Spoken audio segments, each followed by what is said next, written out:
Allies drive the French cavalry off the crossroads with the bayonet. With the help of their artillery, the retrograde movements of the cavalry made the French forces panic, but order was restored quickly.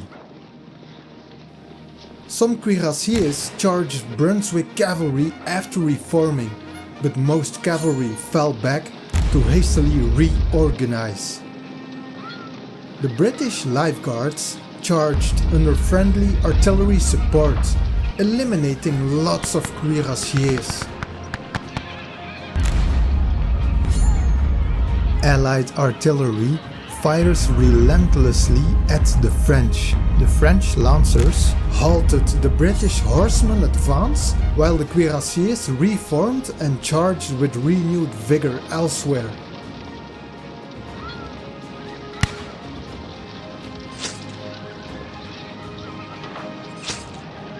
Somewhere in the battle, Van Merlen's cavalry managed to retire the 8th and 11th Cavalry. Dismounting Kellerman, who lost his head, he got rescued by his cuirassiers. At one point in the battle, the Belgian cavalry was mistaken by an English infantry battalion for French chasseurs. Because their uniforms were quite similar, friendly fire erupted. This ended the Belgians' cavalry involvement in the battle, as they were, with so few left. More Allied reinforcements charged the French lines.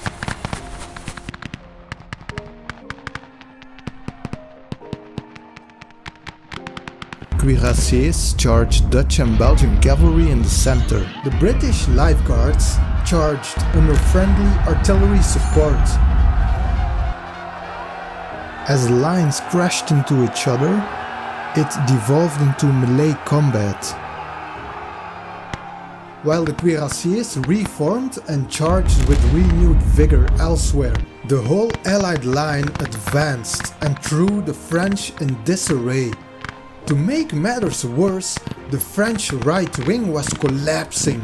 More and more Allied infantry formed the line formations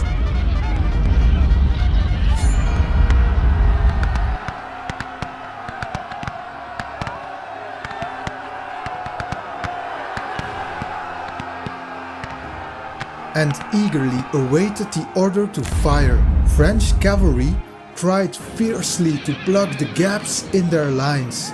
While melee combat unfolded between soldiers, the Allies prevailed and the whole French army is in withdrawal.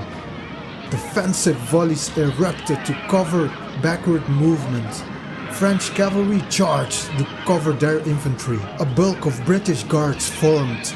The French lancers rode towards them to stall them. A massive cavalry battle emerged.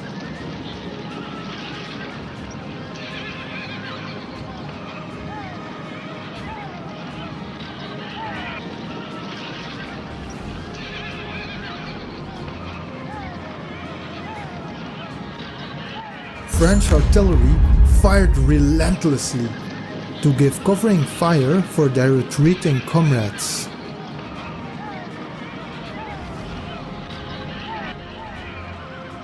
The battle was over. Who won? Neither the Allies nor the French could support the Battle of Ligny to tip the scales there. As a result, the Battle of Waterloo arose 2 days later.